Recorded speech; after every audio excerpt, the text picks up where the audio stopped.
İkizler Burcu yükseleni ikiz olan arkadaşlar, sizin niyetinize içtim. Ocak ayı aylık kahve falına bakalım dedim.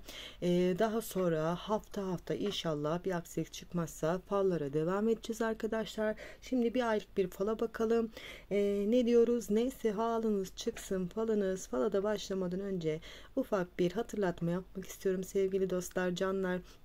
Kanalıma abone olmayı, beni takip etmeyi, ufak da olsa bir kalp atmayı, beğeni atmayı unutmayalım arkadaşlar lütfen. Emeğe saygı diyelim. Sizden ben para istemiyorum. Sadece bunları 5 saniye bile sürmez arkadaşlar bu yapacağınız işler. Bana destek olursanız kanalım sizlerle büyüyor arkadaşlar. Sizin destekleriniz benim için çok önemli. Hepinize saygı ve selamlarımı gönderiyorum sevgili dostlar ve falıma başlıyorum.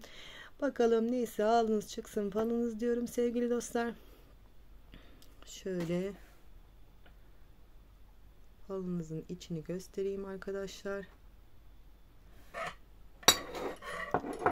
Ve falımıza başlayalım canlar. Sanki böyle bir kapanmamış yara var sizde arkadaşlar. Böyle üstünden çok da zaman geçmemiş bir mevzu bu arkadaşlar. Hala böyle için içine ağlıyorsunuz, ağlıyor gibisiniz. Üstelik dertleştiniz ve adında S harfinde olan kız arkadaşınıza da tam anlamıyla derdinizi de anlatamıyorsunuz. İçinizi dökemiyorsunuz arkadaşlar. Bu mevzu neyse gönül yarası gibi gözüküyor. Benim telvelere yansıyan görüntü onu andırıyor bana. Ama daha böyle derin ve daha böyle içli gibi hissediyorum sizin acınızı. Önümüzdeki günlerde bu o kadar böyle meşguliyetiniz artacak ki arkadaşlar, bu şey aklınızdan bir nebze olsun gidecek. Biraz daha böyle sakinleşeceksiniz. İşte zaman her şeyin ilacıdır denen şey de burada devreye girecek sevgili dostlar. Şöyle bakalım. Çok uzun zamandır hayalini kurduğunuz bir dileğin gerçekleşmek üzere. Bu dileğinde hem maddi hem manevi değerler var ama maddi değer daha çok ağır basıyor.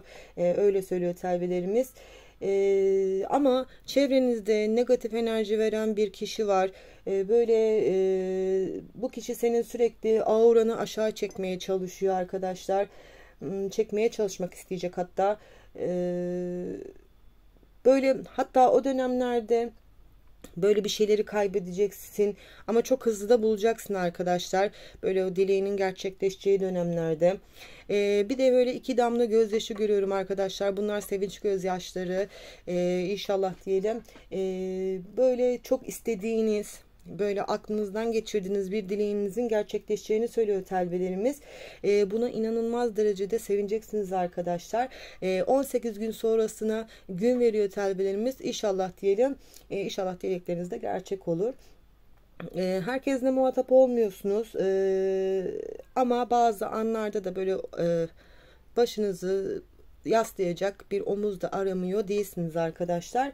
Böyle işte filmler, kitaplar, şarkılar, sanal alemde falan geziyorsunuz galiba ki, ama onların hiçbiri bir insan etmiyor sevgili dostlar. Siz böyle kendinize bir yalnızlığa etmişsiniz nedense. Lütfen bu moddan çıkın. Zaten Ocak ayının ilk günlerinde böyle size bu konuda aşabilmek için bir fırsat çıkacak arkadaşlar önünüze. Bir de sizin bu yaptığınız, kendinizi çekmeniz sağlığınızı olumsuz yönde etkiliyor arkadaşlar. Gece geç yatmalar, alışkanlıklar, biraz kendinize çeki düzen vermeniz gerekiyor diyor telvelerimiz.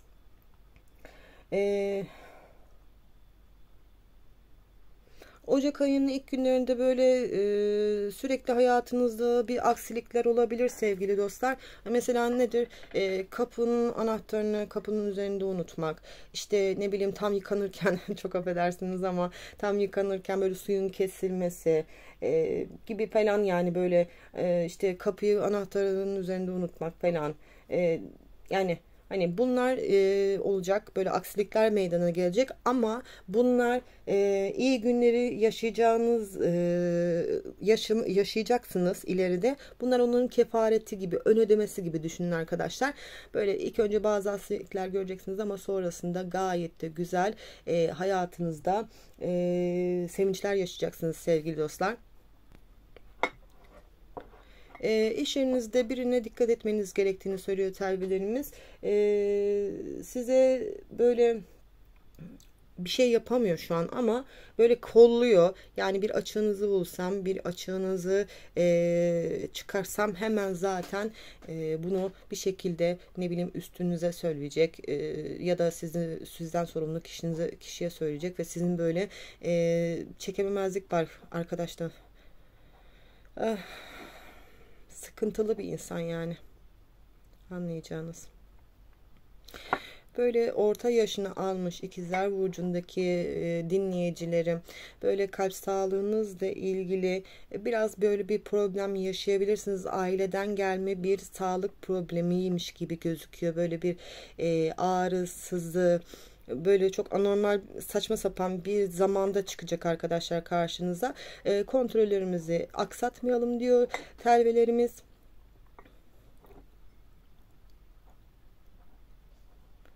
Böyle adakların adandığı bir dilek var. İnşallah olur diyorum ama siz bu adarken de birilerine de böyle haber vermişsiniz. Ya anlatmayın arkadaşlar. Olana kadar anlatmayın. Bakın etrafında o kadar çok yılan var ki adağınızın. O kadar çok sizi gözleyen insanlar var ki. Bir şey olacak. Olacak ama yani siz nasıl söyleyeyim, olmadan söylediğiniz için olumlu olan enerjiyi de yok ediyor karşındakiler. Bir de arkadaşlar böyle nankör bir kedi var çevrenizde. Böyle siz çok güzel bir dostluk yaşadığınızı düşünüyorsunuz ama eşiniz ya da sevgiliniz bu kişi hakkında sürekli size uyarılarda bulunuyor ve siz onun yaptığı bir hareketten dolayı çok böyle hayal kırıklığı yaşayacaksınız arkadaşlar. Nankör biri maalesef. Böyle ailenizin sizi uyarmaları, sizin hayatınıza müdahale ettiğinizi düşündürüyor olabilir. Hatta böyle size bir şey söylediğinde fazlasıyla böyle çıkışıyor olabilirsiniz arkadaşlar. Unutmayın ki en kötü zamanlarımızda aileler bizim yanımızdadır. Lütfen biraz sakin olalım. Yani şöyle söyleyeyim, yapmayacaksanız bile alttan almayı biraz bilin. Tamam deyin, geçin gidin. Böyle karşındakini üzmenin çok da bir anlamı yok arkadaşlar. Kalp kırıklığı çok kötü bir şey. Lütfen.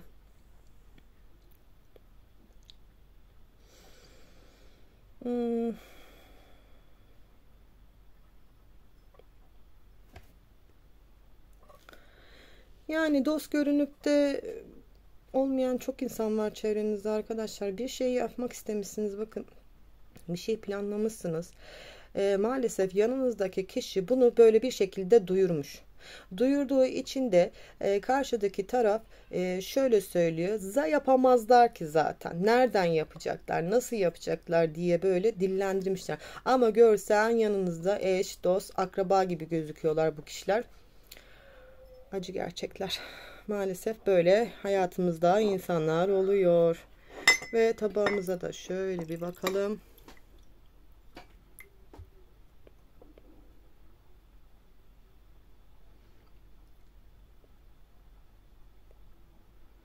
Dediğim gibi Ocak ayının ilk günlerinde biraz sıkıntılar, böyle aksilikler yaşayacaksınız. Daha sonra yavaş yavaş şansınız açılmaya başlayacak arkadaşlar. Ama dediğim gibi belli bir süre böyle bir aksilik silsilesi varmış gibi gözüküyor arkadaşlar. Bol bol dua edelim. Güzel enerjiler gönderelim kendimize. Size de anlatayım. Diğer burçlarımın videolarında anlattım.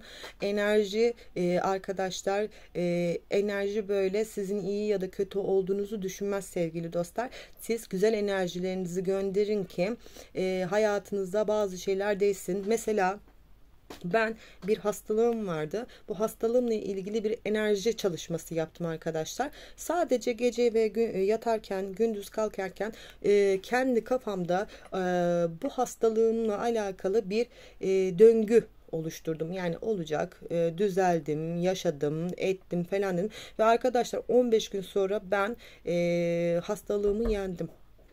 Sevgili dostlar, bu şekilde bir enerjiyle hayatınızı yönlendirebiliyorsunuz. Olumlamaları kendinizde çekin diyorum. Bu kadar arkadaşlar. Sormak istediğiniz konular varsa yorumlara bekliyorum. Hepinizi çok seviyorum. Saygı ve selamlarımı gönderiyorum. Haftalık fallarda görüşmek üzere. Hoşça kalın, dostça kalın.